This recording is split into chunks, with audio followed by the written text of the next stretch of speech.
you call it abuse. I'm calling it what the Declaration of Independence calls it. That's where I got it from. I mean, I got it from my heart. I know what it is. But we've got language. That's out. In the Declaration of Independence, it says, whenever there's been a long train of abuse and usurpation by despotism,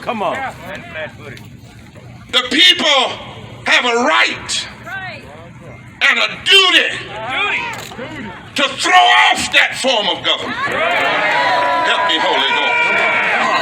And to alter the direction of the nation. Even before the Constitution was written and signed and amended, the Declaration of Independence said that anything that is directly opposed to everybody having life, liberty, and the pursuit of happiness, which are God-given rights, it is a form of abuse. And I think it's been long enough. That same Constitution, Declaration of Independence says there are times when people can endure suffering, but there comes a time when we can't take it no more. Is that where we are? Yeah. Huh? Yeah. And now with this, on top of this pandemic, what's wrong with political leaders? When 800,000 people have died from COVID today, 20-some million lost their jobs, 8 million people more went into poverty, while billionaires made $2 trillion. What's wrong with you when you get up in the morning and all you can think to do with your power is to hurt more people? You are an abuser. You're full of sin. We've come to help you get free. But if you don't want to get free, you're going to get your foot the hell off our necks. That'll check it out. And they're on live stream saying we on live stream today, but when you mobilize June 18, 2022 for a mass poor people's low-wage workers assembly and moral march on Washington, we will be here to shake the foundation of this nation. Here's another fact for the media. The Institute of Policy Studies looked at this bill. Now this will make you say cuss. I'm sorry, I'm going to make somebody cuss. They're going to have to say at least damn. It says, and that's a big, good biblical word, that's why I keep using it. And it says a budget is a moral document. What does it say when we spend more for the Pentagon contracts to a single company in 1 year, Lockheed Martin, $75 billion, than we would spend for child care and preschool in the whole 10 years of the Build Back Better plan? The Voting Rights Act restored, and we had federal protection. So he's slowing it all down, and then things will get passed. Now he might come out next year and say, "Oh, I'll vote on something now," but that'll be past the implementation. So he's a trickster. He's a slickster.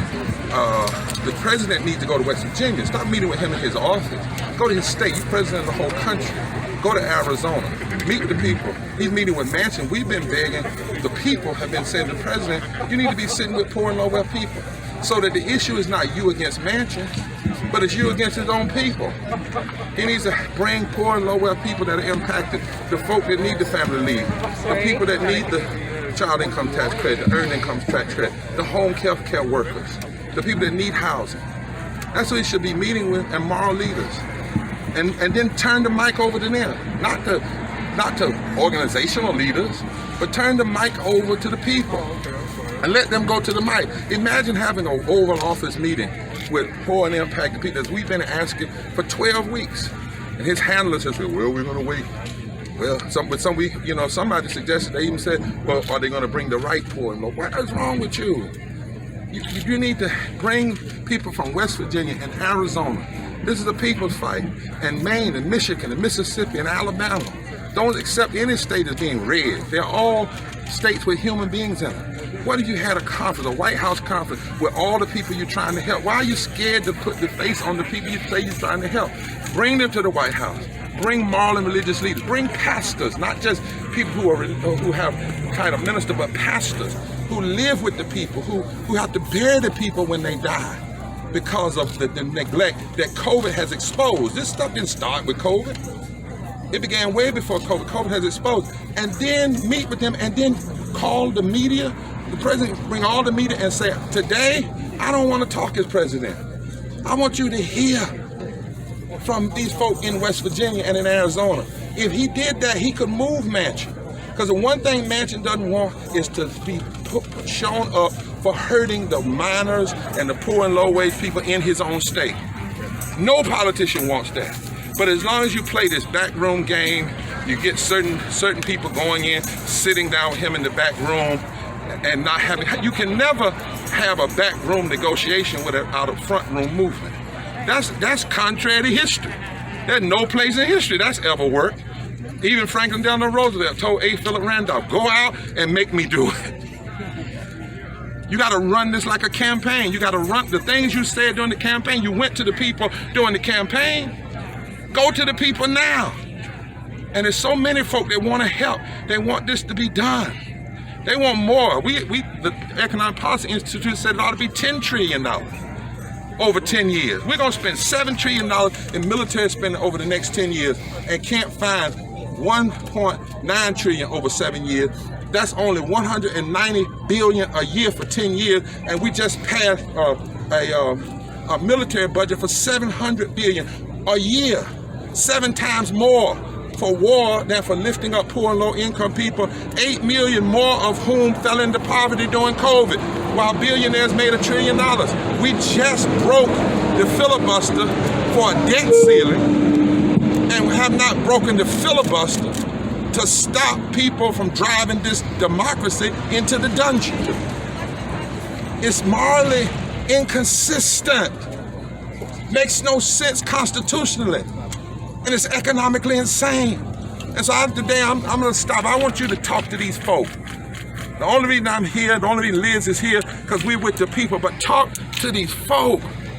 Please me to go talk to them. You heard them. That's why we put 32 of them up from 33 states. This is what this is about. Not about Manchin. Reverend Barber. It's not about him and Biden. It's about folk that die. 250,000 of them a year from poverty. The hell is wrong with us as a nation?